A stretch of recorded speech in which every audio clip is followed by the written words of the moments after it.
মা সালাকাকুম ফি সাকার ক্বালু লাম নাকু মিনাল মুসাল্লিন। আল্লাহর ফেরেশতা জাহান্নামীকে বলবে, হে জাহান্নামী বেঈমান, কে তোকে জাহান্নামে কেন নিয়ে আসলো? কেন আসলি জাহান্নামে?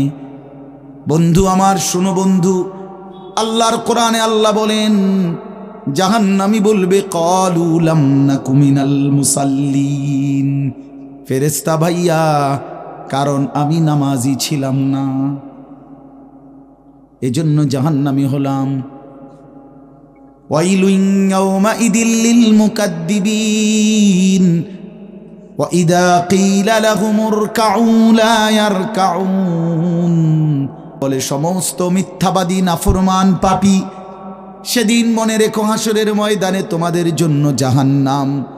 যদি বলেন কেন, আল্লাহ বলেন ওয়া ইযা কিলা লাহুমুর কাউ লা ইয়ারকাউন, বারবার তাকে বলা হয়েছে নামাজের জন্য, রুকু করতে, সেজদা করতে, নাফরমান আমি আল্লাহকে সেজদা করে নাই, নামাজ পড়ে নাই, রুকু করে নাই।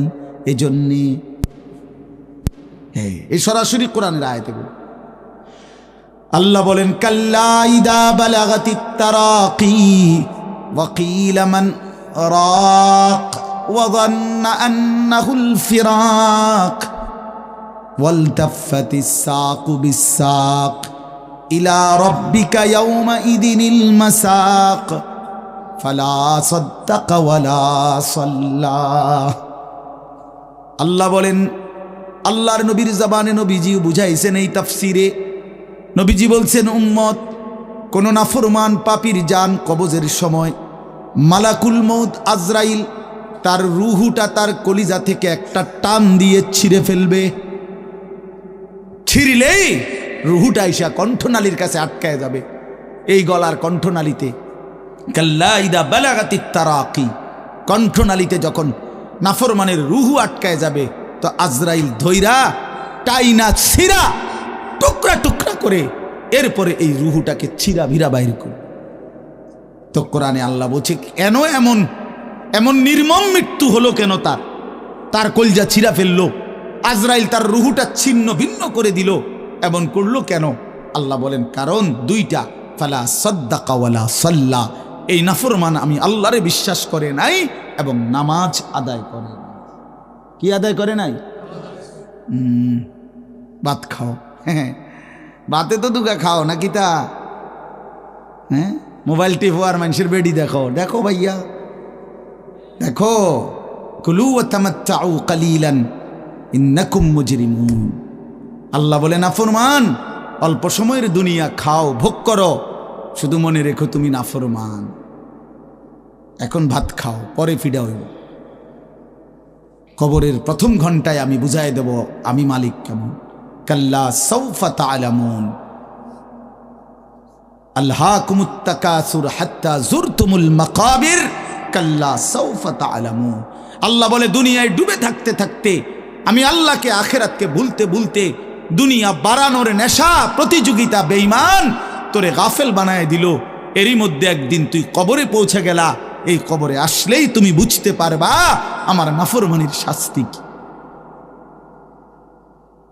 আল্লাহ রাসূল সাল্লাল্লাহু আলাইহি ওয়াসাল্লাম বলছেন, কবর নাফরমানকে একটা চাপ দিবে, একটি চাপে ডান পাশের মাটি বাম দিকে, বাম দিকের মাটি ডান পাশে, এভাবে আইসা আটকায় যাবে।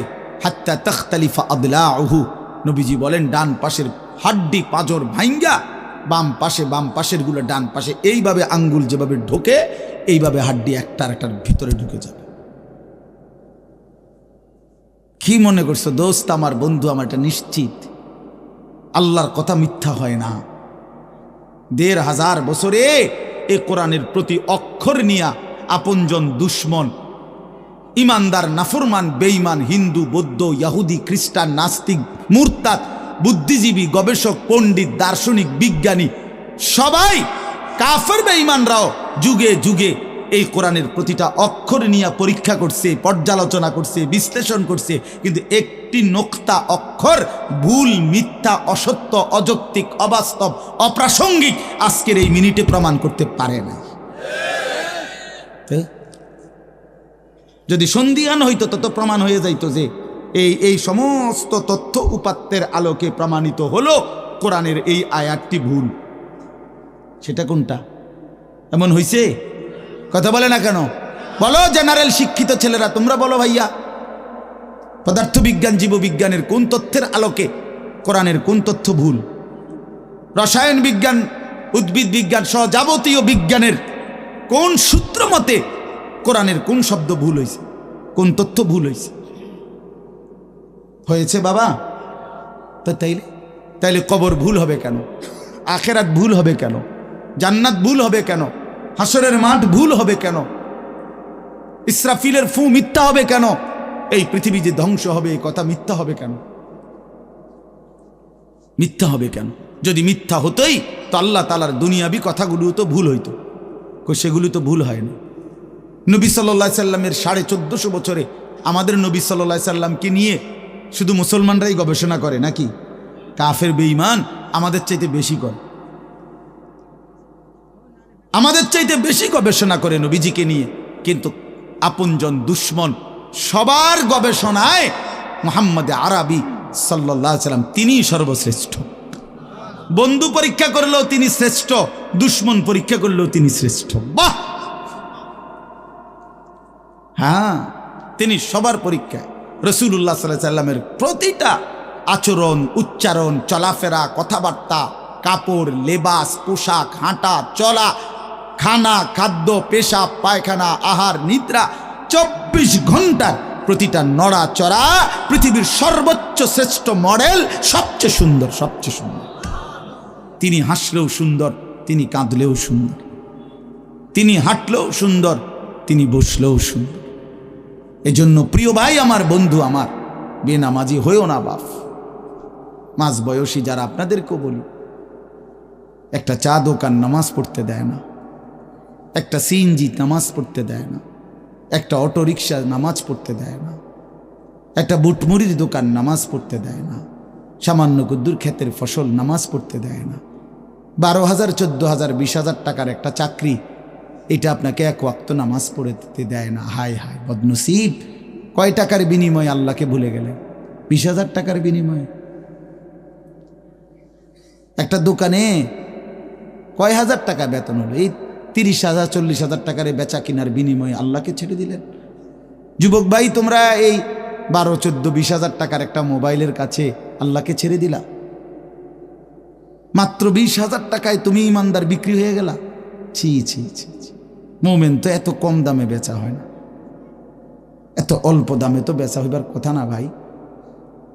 মাত্র একটা 15-20,000 টাকা দামের মোবাইলের কাছে তো বিক্রি হয়ে গেল।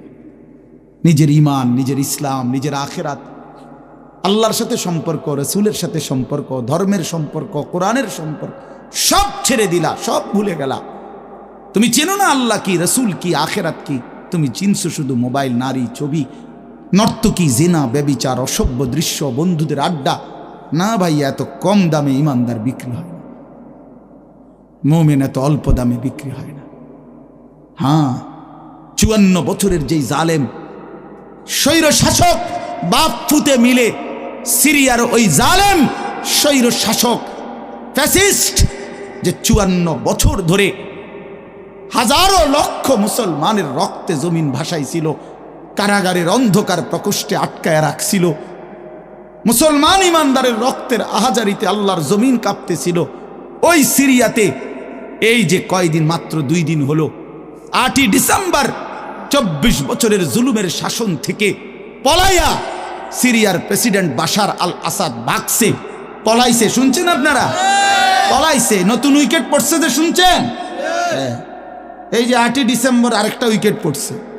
প্রথম উইকেট পড়ছে 5ই আগস্ট, দ্বিতীয় উইকেট পড়ছে 8ই ডিসেম্বর। 2024 উইকেট পড়ার বছর, 2024 উইকেট পড়ার বছর। এবছর বোলিং ভালো হয়েছে, এবছর উইকেট পড়তেছে। 2 উইকেট পড়ে গেছে, আগামী উইকেট নেতানিয়াহু ইনশাআল্লাহ। ইসরায়েলের এই কুত্তাও হেরে যাবে ইনশাআল্লাহ। ইসরায়েলের ওই বেঈমান নেতানিয়াহু অয় ভাগবে, অয় পালাবে ইনশাআল্লাহ, কোনো সন্দেহ নেই। ফিলিস্তিনের বিজয় হবে ইনশাআল্লাহ, ফিলিস্তিনের বিজয়। আর ওই যে 130 কোটির ধমক দেখায় যে বেটা, ওই মোদি, ওরাও হেরে যাবে ইনশাআল্লাহ, ওরাও হেরে যাবে। ওখান থেকে আলুর ধমক দে, আলু, পেঁয়াজ, বেটা মন্ডা কয় আটটা গিয়ে কন্যাই কথা কস বেটা, পেঁয়াজের ধমক দেশ বেটা।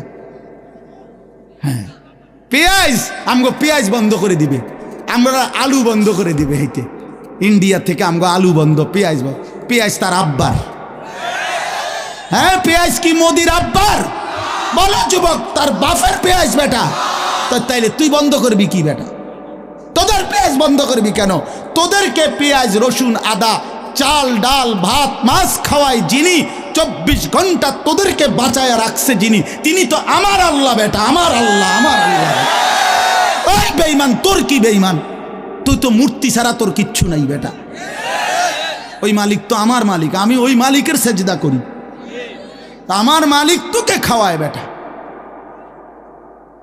আল্লাহ রিজিক দেয় ওদেরকে, ওরা আম করে ধমক দেয়, ওরা আমাদেরকে ধমক দেয়। যত ধমকই দাও, মনে রাখো যুবক, তোমাদের কাছেও বলি, এই ইসলাম আমাদের কাছে আমানত। আমরা সাফ কথা, 110 কোটি 130 কোটি বেঈমান আমরা ভয় পাই না। আমরা কোনো সংখ্যা গণি না, ওদেরকে আমরা গণা তো ধরি না। আমাদের একজন, আমাদের শুধু একজন, আগেও একজন, এখনো একজন, আগামী দিনও একজন, তিনি আল্লাহ। বলো ভাই কে?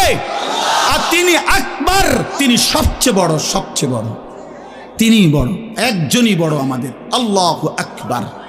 বলো ভাই, সবাই বলো, জোরসে বলো ভাই, আল্লাহু আকবার, আল্লাহু আকবার, আল্লাহু আকবার। বলো বলো, আওয়াজ করে বলো, বলো বলো। বেঈমান শুনুক, কাঁটা তারের বেড়ার থেকে শুনুক বেঈমান। বড় স্লোগান দাও, আল্লাহ বড়, আল্লাহু আকবার, আল্লাহু আকবার, আল্লাহু আকবার। আল্লাহই বড়, আল্লাহই বড়, আল্লাহই বড়। 110 কোটিকে আমরা হিসাব করি না। ইনশাআল্লাহ এই বাংলাদেশের ইমানদার মুসলমান আমরা কলিজার খুন দিয়ে হলো মাতৃভূমির প্রতি ইঞ্চি জমিন আমরা হেফাজত করবো ইনশাআল্লাহ, ইনশাআল্লাহ। সোজা কথা, কোনো সন্দেহ না, এতে কোনো সন্দেহ না। আমার মতো 2, 4, 10, 50 হাজারের রক্তে জমিন হয়তো ভাসবে, কিন্তু এদেশেও ইনশাআল্লাহ কালেমার পতাকা উঠবে ইনশাআল্লাহ। হ্যাঁ, এদেশে হিন্দু থাকবে, কোনো অসুবিধা নাই। আমরা কোনো সময় আমরা তাদের উপরে জুলুম করি নাই, কিন্তু জবাই যুবক মনে রাখো, এ কথার উপরে প্রতিবাদ করতেই হবে যে ইসকনের গুন্ডারা, সন্ত্রাসীরা এই দেশে থাকতে পারবে না। ইসকন সন্ত্রাসী, ইসকন গুন্ডা, গুন্ডা, হিন্দু গুন্ডা, হিন্দু সন্ত্রাসী। অতএব ইসকনের অন্তর্ভুক্ত কোন হিন্দু সন্ত্রাসী গুন্ডা এদেশে থাকতে পারবে না। এদেশে সাধারণ হিন্দুরা থাকুক, কোনো আপত্তি নাই। আমরা কোনোদিন তাদের উপরে কোনো জুলুম করি নাই, কেউ করে নাই, কেউ করে নাই, কেউ করে নাই।